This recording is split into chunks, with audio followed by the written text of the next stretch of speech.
Fair warning, the following may contain me bitching and moaning and going crazy.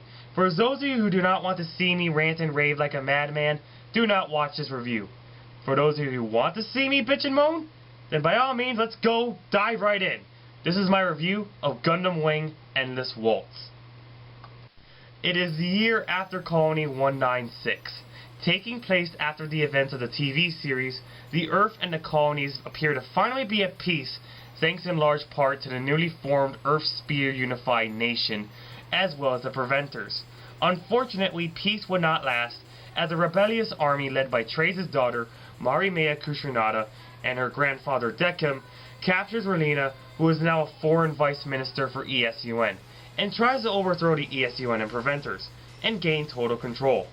With news of a rebellion surfacing, the Gundam pilots spring into action one more time to stop Marimea and Decim from taking over the Earth Sphere and usher a new war.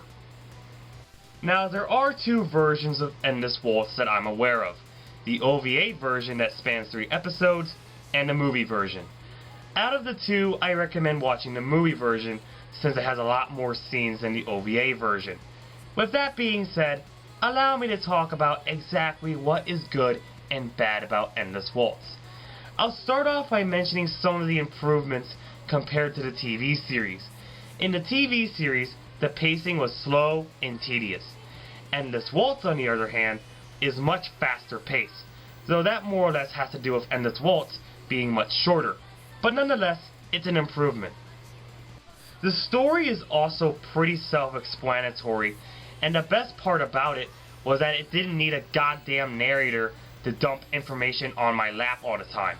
But the whole trying to take over the Earth and colonies scenario isn't anything new in Gundam, nor fiction, so I'm not all that pleased with the story itself.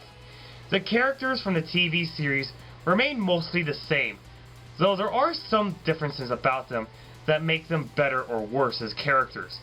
An example would be Relena. She finally understands that she can't achieve peace by preaching about pacifism, and she isn't as annoying as she was in the TV series. The rest of the cast? Well, what is there to say?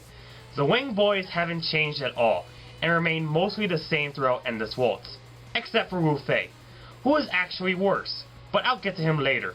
Sure, we do get to see flashbacks of what the Wing Boys were like before Operation Meteor, but guess what? They don't mean anything in the long run. As for Marimea and Decim, well, at first I liked them since they remind me of the relationship between Haman Karn and Mineva Zabi, but ultimately, I thought their ultimate goal just came off as cliche and generic. Now it's time to talk about my 4 biggest complaints with Endless Waltz.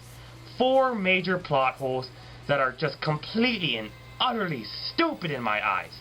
Nitpicks or not, I'm counting them down. So here we go. Complaint number 1. The Wing Boys deciding to send the Gundams into the sun even though they could just self-detonate them. Why? Why would you go through the trouble of just sending the Gundams into the sun when you can just blow them up on Earth or the moon with a simple button press?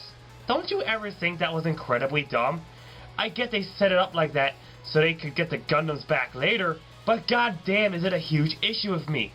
Ultimately, there was no fucking point sending them into the sun, because guess what? They blow them up on Earth! Ugh! Complaint number 2. Wu Fei deciding to become a bad guy. Holy fuck, Wu Fei. What was the sudden decision to go against the world? After watching this OVA over 50 times, I still don't get it. He tried to explain something about becoming evil to find out evil, but really the main reason Wu Fei decided to join Marimea's cause is to give Hiro somebody to fight, in a battle that was rather flashy, but ultimately pointless. Then to top it all off, he just decides that what he did was wrong after remembering the incident on L5, and goes against Marimea in the end. So what was the whole point of him being evil again? So yeah, congrats Wu Fei, you're now one of the biggest dumbasses in all of Gundam. Complaint number 3. Zek surviving without any legit reasoning for it. Why is Zek alive? They never explain in the OVA or the movie why he survived. He just did. It's a big issue with me because you just can't have a character return like that without having logic behind it. Why is it that in Wing and Seed, you are guaranteed to survive if you are a main character? It's total bullshit. Complaint number 4. Wing Zero's portrayal. What a huge disappointment for me. Wing Zero Custom may look kick-ass, but its portrayal in Endless Waltz is garbage. All it did was have a really pointless fight with the Ultron and blew up a bunker with its Buster Rifle. Speaking of which, where did its Buster Rifle come from? Did it just pull it out of its robotic ass or something? Why don't people notice shit like this? Gah!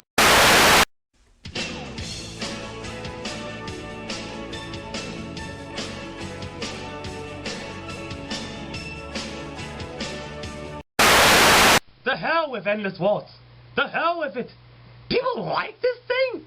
Why? Why?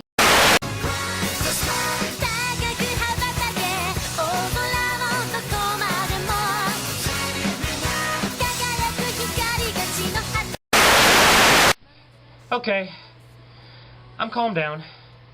Took a lot of pills and alcohol, but I'm calm. So overall, what do I think of the story of Endless Waltz? Well, at its best, it's a story full of mindless entertainment, and at its worst, it's a mediocre story with a clusterfuck of plot holes. The characters are a mixed bag, and some characters are even worse than before. However, I will praise Endless Waltz for at least having a more simplistic story that does work in a way, even though it isn't anything new in Gundam.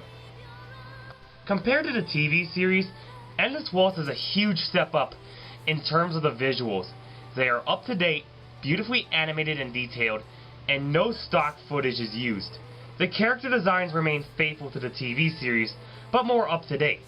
Now it's time to address how I feel about the redesigns of the 5 Gundams.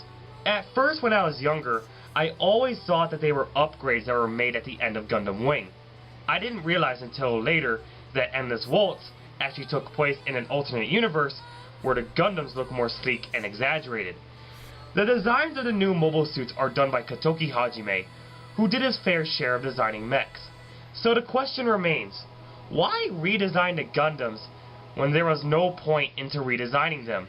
The answer is simple: to sell you model kits. Nothing more, nothing less.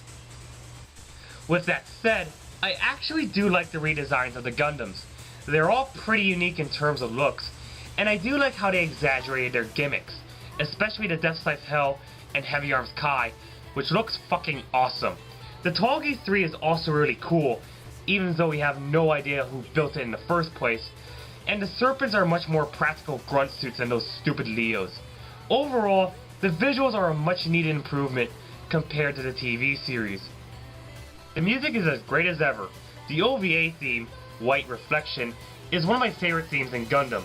The movie theme, Last Impression, is pretty good too, but holy crap is it a long song. The cast from both the Japanese version and the English version reprise their roles and do a solid job. I don't know much about Mari Maea's English voice, Maggie Blue O'Hara, but I know Rei Sakuma, and she's a good seiyuu. Overall, Endless Waltz is enjoyable in both languages. I know I did a lot of ranting and raving in this review, but it's mostly me pointing out the personal flaws I have with Endless Waltz.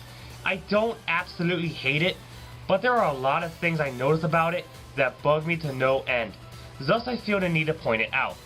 Overall, it's best to watch the TV series first before going into Endless Waltz, so you will know what you're getting yourself into. Though what's ironic about that statement I just made is that I actually think Endless Waltz is a bit better. Though not by much.